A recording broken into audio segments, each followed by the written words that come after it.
If you're like me and grew up playing beat-em-ups, you know that not all characters are created equal. And in Double Dragon Revive, that's a fact. The game just arrived and the discussion about the tier list has already started. But here, we're not going to base this on guesswork. We're going to analyze each fighter and see who really is the best.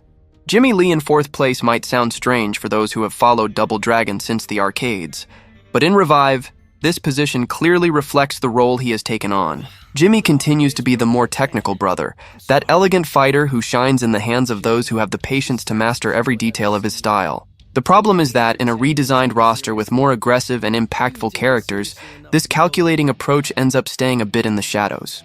He's good, very good, but he doesn't have that wow factor that makes you pause the game just to admire it. What Jimmy brings to the table best is absolute control of the fight. His strikes are precise, the transitions between attacks are fluid, and there's a genuine feeling of mastery when you chain the right moves together. It's almost meditative to play as him because every decision matters.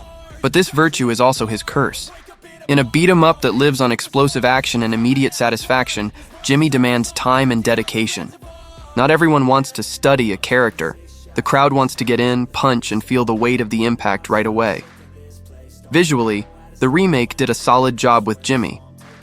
The new design keeps that classic essence of the blue suit, but with a more mature and realistic finish. He looks like someone who trained for years to get where he is, and that shows in the way he moves. The animations are polished. Every punch and kick has an almost cinematic choreography. But while the visuals evolved, it lacked a bit of that sound and visual impact that makes you feel every hit in your spine, something other characters achieved better. Jimmy works best as a niche character, made for players who enjoy a different kind of challenge. He rewards those who learn enemy patterns, exploit openings, and master the timing of counterattacks. He's the type of fighter who becomes lethal in the right hands, but who can frustrate those who just want to mash buttons and watch the chaos unfold. In the context of Double Dragon Revive, this puts him a step below characters who deliver instant fun without requiring as much investment. What keeps Jimmy relevant is the fact that he represents something important. The technical depth that made Double Dragon respected beyond just brawling.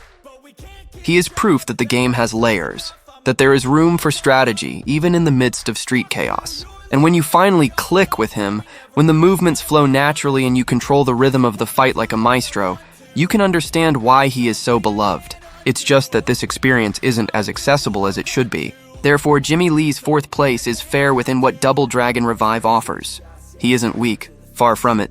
But he ended up being surpassed by characters who combine efficiency with spectacle in a more balanced way. Jimmy is the fighter for those who want to master the art of combat, not just win. And even if that keeps him off the podium, he remains essential to show that Double Dragon is more than random punches. It's about style, technique, and respect for the tradition of classic beat-em-ups.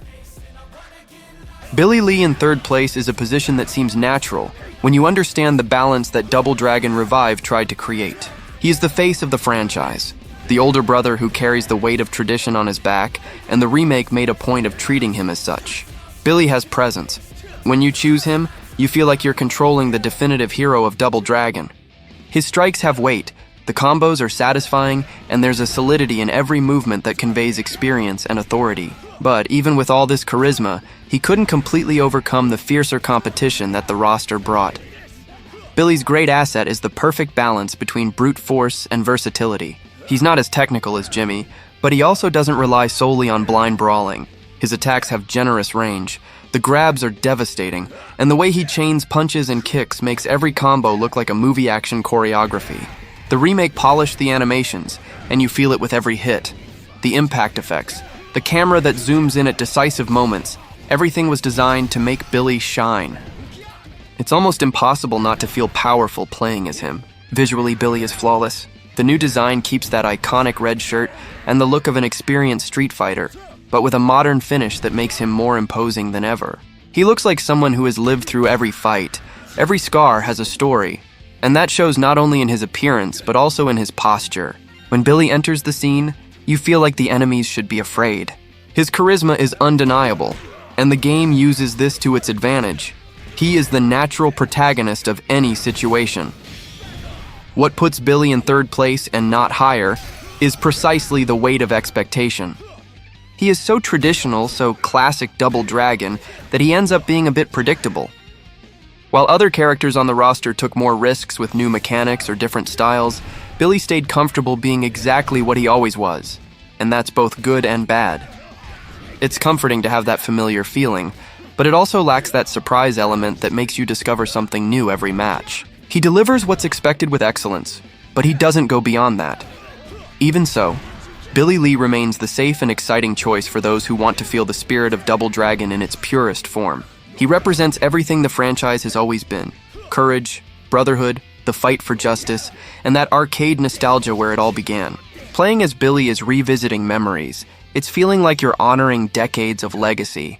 And when you land that perfect combo and finish with his cinematic special move, you can understand why he is still the beating heart of the series. Therefore, Billy Lee's third place is deserved and respectful. He doesn't lead the ranking because Revive brought characters who dared more, who surprised and expanded the possibilities of what a Double Dragon fighter can be.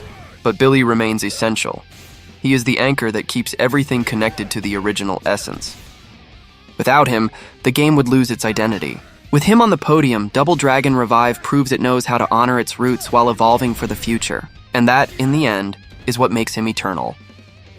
Yagyu Ranzo in second place is a choice that makes perfect sense when you realize how much he represents the evolution of Double Dragon Revive. He isn't one of the Lee brothers. He doesn't carry the weight of nostalgia, but precisely because of that, he can do things that Billy and Jimmy can't. Ranzo is the samurai who brought a completely new identity to the game, with a unique fighting style that mixes Japanese discipline with efficient brutality. When you play as him, you feel like you're controlling someone on another level, a warrior who mastered the art of the sword and now uses it to dismantle entire gangs with deadly elegance. What puts Ranzo so high in the ranking is the pure satisfaction he delivers. Every katana strike has weight, range, and a sound that cuts through the air viscerally. The combos are fluid but devastating, and there's a feeling of absolute control when you chain attacks with surgical precision. Ranzo doesn't waste movement. Everything about him is calculated, lethal, and spectacular. The game clearly invested time in his animations, and that shows in every frame. You're not just fighting, you're performing a deadly dance where every step matters. Visually, Ranzo is one of the most striking characters on the roster. The design mixes traditional samurai elements with an urban touch that works perfectly in the Double Dragon universe. The armor, the details on the outfit, the way he wields the katana, everything was designed to create an iconic look that stands out immediately. And when he springs into action, with those visual effects of quick slashes and the camera following the blade's trail, it's hard not to stop just to admire. He has that cinematic presence that few characters achieve. Ranzo's playstyle also offers something different. While the Lee brothers are more focused on classic punches and kicks, Ranzo brings the katana as a central element, completely changing the combat dynamic. He has superior range, can hit multiple enemies at once, and his special moves are true spectacles of controlled destruction. This makes him not only powerful, but also strategic. You learn to position yourself, to choose the right moment to deliver the decisive blow. It's a perfect balance between raw power and refined technique. What stops Ranzo from reaching first place is precisely his nature. He is too powerful in a way that can make the game too easy in the right hands. While other characters require adaptation and offer different challenges depending on the situation, Ranzo tends to dominate almost everything with the same brutal efficiency. This is great for those who want to feel absolute power, but it can diminish the variety of the experience a bit. He solves problems too quickly, and sometimes you miss that tension that other characters provide. Still, Yagyu Ranzo's second place is more than deserved. He represents what Double Dragon Revive did best, respecting the past while daring to create something new and memorable. Ranzo doesn't need the legacy of the Lee brothers to shine. He built his own identity as the relentless samurai who redefined what it means to be lethal on the streets.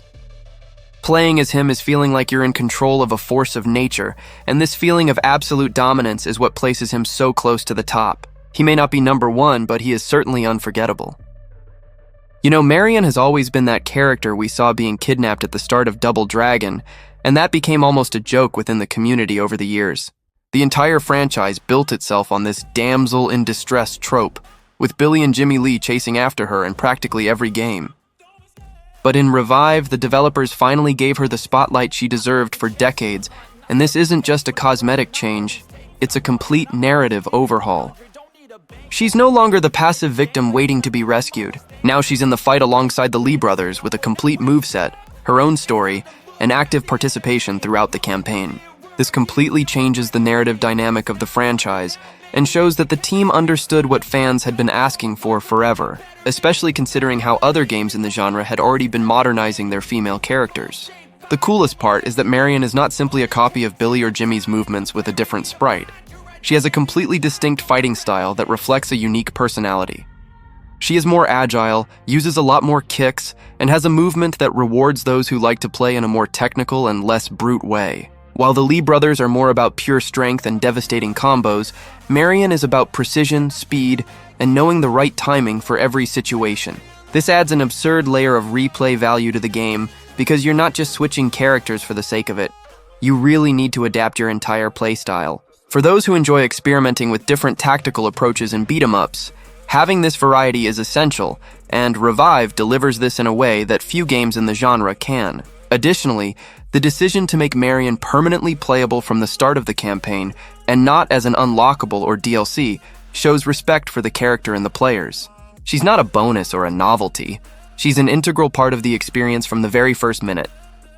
This makes all the difference in how you perceive the game, because from the start you have 3 distinct playstyles to choose from, and the narrative adapts to give equal prominence to all 3.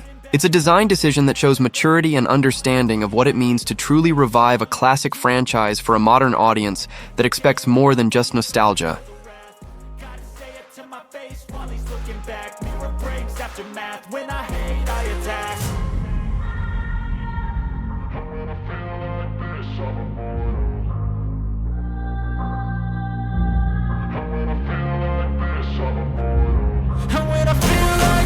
I'm immortal. When I feel like this, I'm immortal.